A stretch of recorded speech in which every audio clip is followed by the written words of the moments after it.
De'Aaron Fox reported preferred destination is the San Antonio Spurs. Should the Spurs accelerate their rebuild and do everything it takes to pair Wemby with De'Aaron Fox? We're going to talk a little bit about that. Plus, we got updated rumors in regards to De'Aaron Fox and some Jimmy Butler stuff going on, as it's always Jimmy Butler stuff going on. And as of right now, the Boston Celtics, could they be actually circling around Walker Kessler? We're going to talk about it all and more right after this. Welcome to the number one place for your daily basketball news and analysis, NBA Central. What's going on, basketball fans? Welcome to another episode of NBA Central, your number one spot for everything basketball related. I'm the host here, Hayes, but more importantly, you guys can follow the channel at NBA Central Pod on every social media platform we happen to be on. With that said, let's go ahead and get into this content for today, y'all. And hey, we got word yesterday that De'Aaron Fox, that the Kings plan on shopping De'Aaron Fox. And after that, we've kind of gotten word, some other things have come down that De'Aaron Fox and his people are pulling out, basically do not trade for De'Aaron Fox if you're not his preferred destination.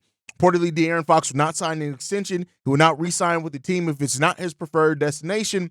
And that's just where we're back in the player empowerment movement, right? That's not too surprising.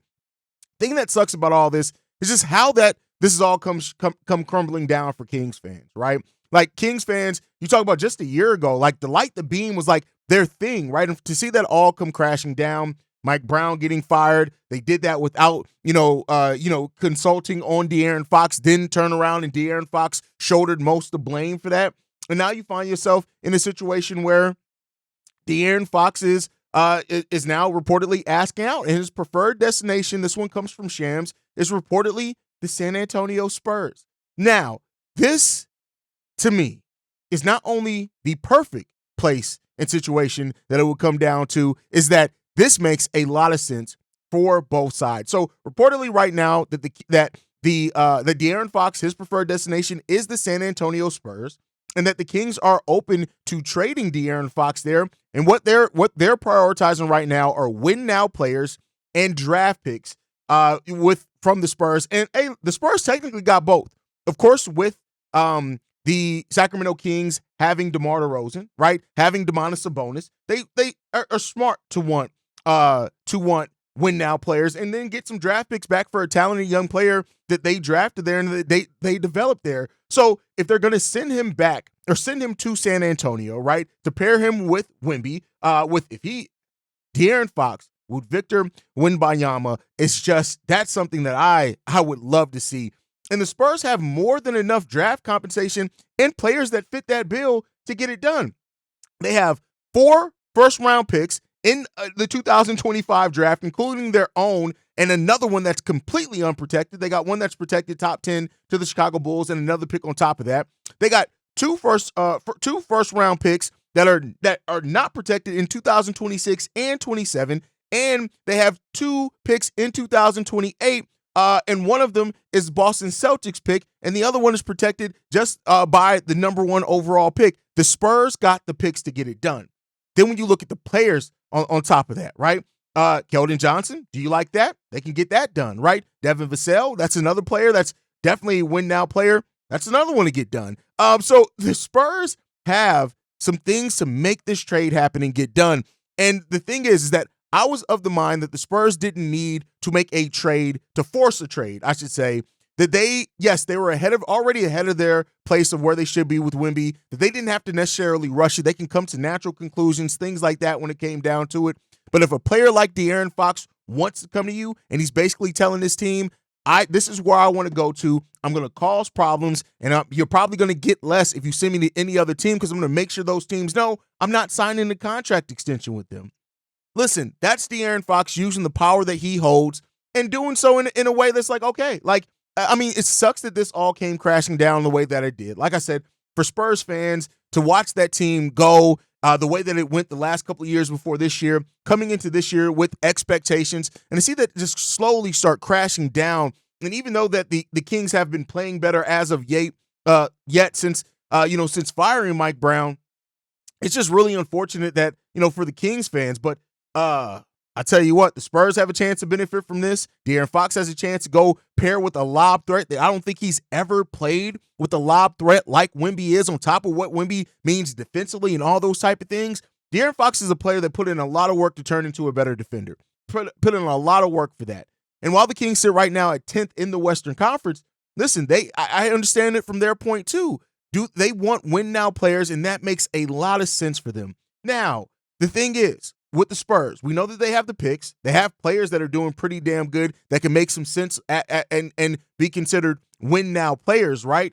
And would they want Stephen Castle involved in it? That's another aspect of this. Are they more so prioritizing the picks and the win now players, or would they want a player like Stephon Castle included in that? And would the Spurs be willing to? Or did they look at, you have De'Aaron Fox, Castle, and Wemby, is that your core three going forward? And if it is, that's a pretty solid core three, in my opinion. This is a development to keep watching, because I think that this is going to turn out. This can actually be a situation where a player asks out and maybe tries to force a trade, and it still ends up the best situation for both teams. There's a possibility for that. I'm not saying that we'll see. It could end up that neither one of these things happen, but we'll see what happens there. It does seem that other teams as well. This one comes from Windhorse. He says the preferred team seems to be the San Antonio Spurs for Fox, but other teams as the Heat, Houston Rockets, Orlando Magic could be on his list. In the end, it doesn't look like a Butler for Fox trade will happen, and that they will most likely be separate deals to get what they want to go. Listen, if the Miami Heat, in some type of multiple trade, 3-team trade, whatever it is, can send out Jimmy Butler, somehow get De'Aaron Fox back, or whatever it is, that would be a really big coup for the Miami Heat. But I look at this and I personally say this. It makes a lot of sense. A lot of sense for De'Aaron Fox to want to go to the Spurs. Now, Wemby did say this, which kind of got this whole conversation started. I do not believe Jimmy Butler going to the Sacramento was part of the option here. I have many reasons for that. It could be changed. There has been a lot of discussions, I think, with the Butler side. Not that absolutely vital, but I can just leave it at that. So Jimmy Butler not going to the Kings in this, which I guess could make some sense. They don't want to attach themselves to super long-term money, even with moving on from De'Aaron Fox. But there's some big questions there. De'Aaron Fox now becomes the biggest name at the trade deadline, to me, even bigger than Jimmy Butler. And so this is the thing that everybody's kind of watching for. Maybe now this turns actually into the first domino that has to fall, because you got to think any team, not to say that De'Aaron Fox and Jimmy Butler are the same players, they're not. But if you're getting assets ready to make a trade for a player like Jimmy Butler, who has an opt-out at the end of this year and $56 million next year, you may be willing to try to see if you can use some of those same assets instead to get a younger player in De'Aaron Fox with less money, right? Yes, he has the same amount of years left, right? But it's less money, and you have his bird right. So there's some aspect in that you can look in this as well. So this is something that's still developing. This is something to still watch, and this is something that I'll tell y'all, it's outright fun. This trade season could shape up to be a lot more fun than I initially thought it was going to be. I'm not even going to lie to you guys. For a while there, I looked at this trade deadline as being one that we may see a couple of big names move, but overall it could be a fairly quiet one. This is actually shaping up to maybe be a pretty active one. If a lot of the players that we heard want out, could be out, or being shopped, end up being actually moved. And one of those players as well, as we talk about, is apparently Walker Kessler, right? We all know that Walker Kessler is somebody who the Utah Jazz have kind of, been soft shopping there for a while, right? This one comes from Kevin O'Connor, is that the Celtics have been showcasing their backup Jaden Springer to potentially try to move him at the trade deadline. It says this: I heard they're open to trading Jaden Springer.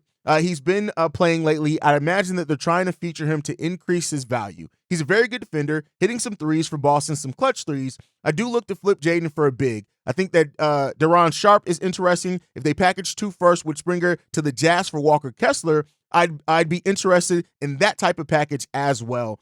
And here's the thing with the Celtics, right? They have been they've 5-5 in their last 10. They've lost some games. They don't look like the unbeatable team or anything like that. If they are trying to shore up something with adding another big in there, especially with the injury to Al Horford and things like that, I tell you what, watch out for that. That could be something that could be pretty damn big if it ends up going down. And we'll see what the case is going to be. But I also think with a team like the Lakers who are losing AD for a week, if they were going to make a move for a big, they may go ahead and make that move for a big now, which, I mean, we only got a week left to the trade deadline anyway. So it's something to look out for, man, when it all comes down to it.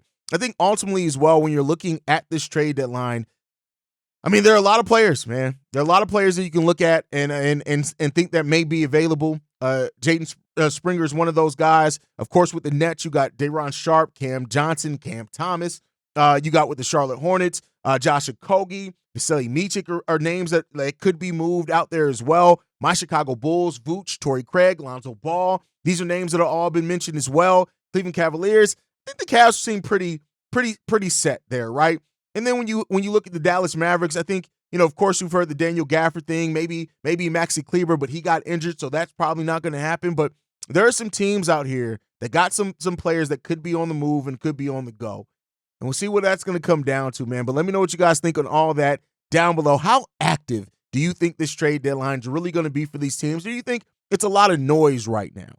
But I do want to talk about one thing before we get out of here as well. Jalen Johnson is reportedly out for the rest of the season after a torn labrum. Now, the labrum is not anything that it seems like it's going to be something that lingers on or turns into a career thing for him. He should be fine to go by next season. But this does suck for the Atlanta Hawks, who I think that Jalen Johnson is slowly becoming their best player. And I think that that's because of the two-way play by him. Of course, Trae Young still Trae, right? But I think when you look at Jalen Johnson and his ascent, he is becoming the Atlanta Hawks' best player. It just is what it is. That's my personal opinion. Not expecting everybody to share that opinion, but losing him is going to really hurt the Hawks. And this is a team that has to fight and go for it. They don't have their own first-round pick, so it doesn't make any sense for them to pack it in. And I think now, could they look to maybe be more active on the trade deadline and maybe get something in here? Because, listen, they already slipped. They lost a lot of games. You got the Philadelphia 76ers, which have won more games here recently as well, right? That you're slowly starting to see maybe a case in which the Atlanta Hawks, if they don't keep this thing, get this ship righted, that they could very well fall out of the play-in scenario. And then you're looking at maybe Philly jumping them and the Bulls staying in number 10, or the Bulls moving up to number 9 and Philly coming in at number 10. So it's going to be fun to see what the Hawks do here remaining, because, hey, this is going to be tough. The Atlanta Hawks have lost their last 6 games. The Philadelphia 76ers are on a 3-game winning streak. Even if you want to look at the Toronto Raptors, who I don't think are in it, they are on a 4-game winning streak. So in the East, those long winning streaks can completely change the outlook of your standing. So we'll see how that shakes out for this Hawks team. But losing Jalen Johnson, man, Jalen Johnson is just such a special player. When you watch him, the growth that he's had, how he continues to just excel as a player, grow as a player, and him and Dyson Daniels and the development that young core was having down there, it really does suck to see this, man. It sucks to see. And I hope that, he's able to make a speedy recovery, be back ready to attack it next season, because that's what the Hawks need. And listen, Jalen Johnson is just becoming such a good player. 19 points, 10 rebounds on 50% shooting, also averaging 5 assists per game as well for that team. And he's doing that with 31% shooting from 3. Not to say that he needs to do a whole lot from 3, but a block per game as well, a steal and a half per game. Jalen Johnson is a star in the making, I think, in this league. And seeing how he's now going to lose this season, it sucks, but we'll see how the Hawks rebound to that. That's my time. Let me know how you guys feel on everything down below. Make sure you're following the show at NBA Central Pod. You can send us any feedback, questions, comments, concerns, NBA Central Show at gmail.com. And then lastly, if you want to leave a text message and our voicemail for the mailbag, the number to do so, 773-270-2799. We are the #1 spot for everything basketball related. And I'll see you guys the next time I feel like making a video, probably tomorrow. Peace, y'all. This has been a presentation of the Breaks Media.